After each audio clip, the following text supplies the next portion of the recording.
program. Over the years, lots of people have been defrauded through the internet in many ways and many forms. Internet fraud can occur even if partly based on the use of internet services, and it's mostly or completely based on the use of the internet. The perpetrators rake in thousands, sometimes millions of dollars gleaned from unsuspecting individuals. In Nigeria, the Economic and Financial Crimes Commission, EFCC, has begun to step in actively, that's Lagos Zonal Office, arresting more than 12 suspected internet fraudsters, popularly known as Yahoo boys, during a raid at a popular Lagos club in the Ikoyi area of Lagos over the weekend. The agency confirmed the raid in a statement on its Facebook page, saying that the EFCC operatives stormed the popular Club 57 on Awolowo Way, where the suspected men were rounded up following intelligence report. While some of the suspects abandoned their exotic cars to avoid arrest, some others put up resistance, thereby turning the environment into, well, a war zone of sorts.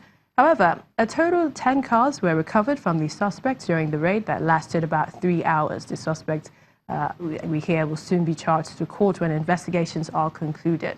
Well, this incident has generated a lot of debate on social media about whether or not the Nigerian economy is to be blamed for the actions of these Yahoo boys. Well, joining us in the studio live is social commentator Abiola Salami. Welcome to Network Africa. Thank you very much. So over the weekend, you know, social media went wild with that raid of the EFCC and the club.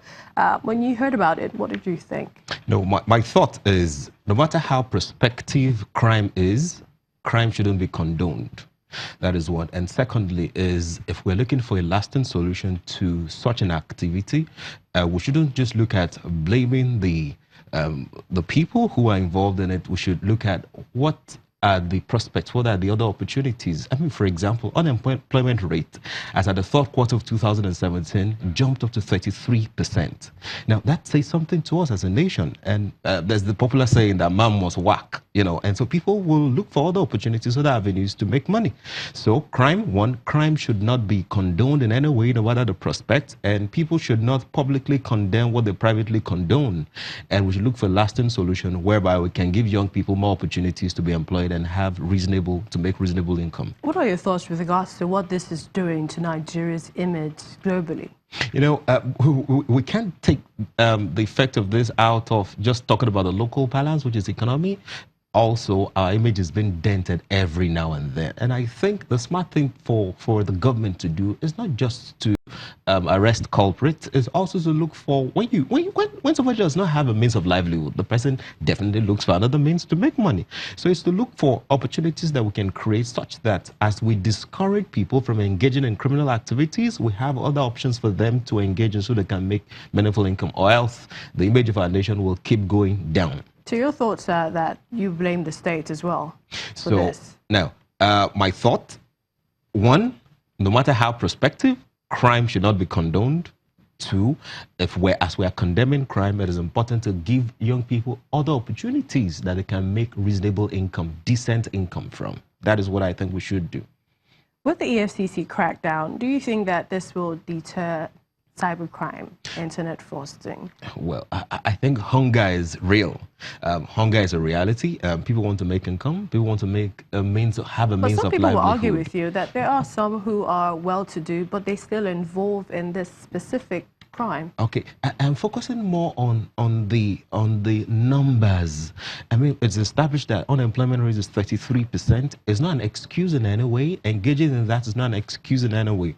But I'm saying that if we really want a lasting solution, if we want to point fingers, then we can go ahead with just arresting people and making it public. But if we want a lasting solution, arrest people, condemn the act, but always give an opportunity for people to make decent income. Let us create more job opportunities, you know, where we can reduce the unemployment rate from 33% to something else. So if we have that, we won't be talking about the hiking in such Yahoo boys activities and all that. People need more options of livelihood. That is the bottom line. How about punishment? Again, it is important to condemn crime, to use any means possible, but the society doesn't grow by just condemning it and punishing offenders. It is also important for us to give opportunities. So as we are, as the arrest is going on and condemnation is going on and punishment, maybe, that should not be the end. If we just want to make it loud that we are fighting crime, then maybe the government can go ahead doing that alone. But if we want progress, And that is what I think this nation deserves. If we want peace, progress, and productivity for the country, what we should do is to create more opportunities for young people to be gainfully employed. Thank you so much, Abiola Salami, social commentator, for coming on the program. Thank you.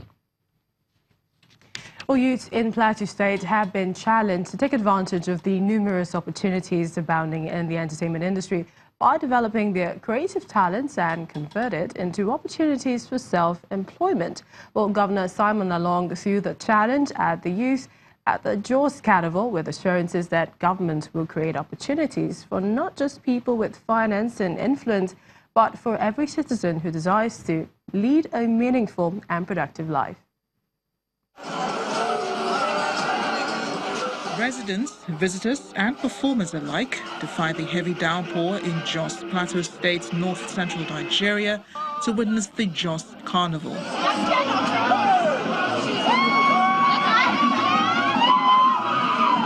The street parade, which featured cultural displays and group choreography, was flagged off by the state governor across a 5-kilometer walk on major streets.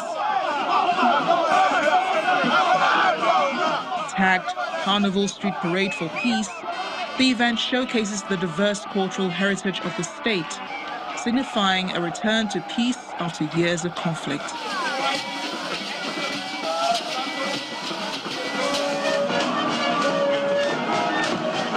The parade entertained onlookers with various displays which climaxed at the Rangpam Stadium.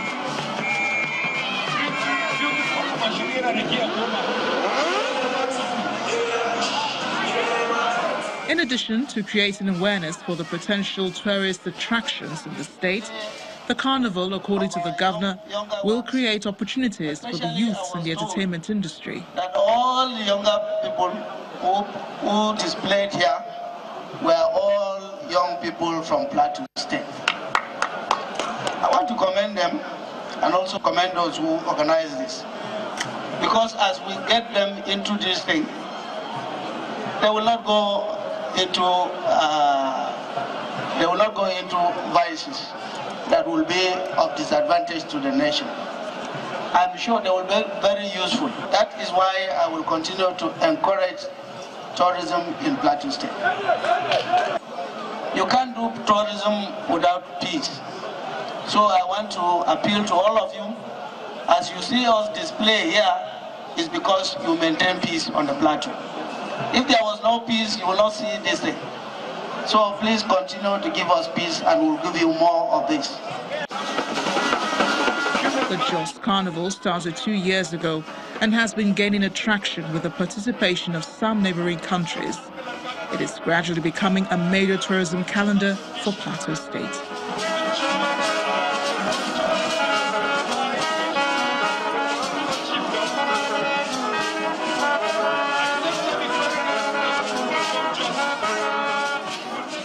Creating opportunities. Well, that's the program at this time. Many thanks for watching. I'm Millicent Walker.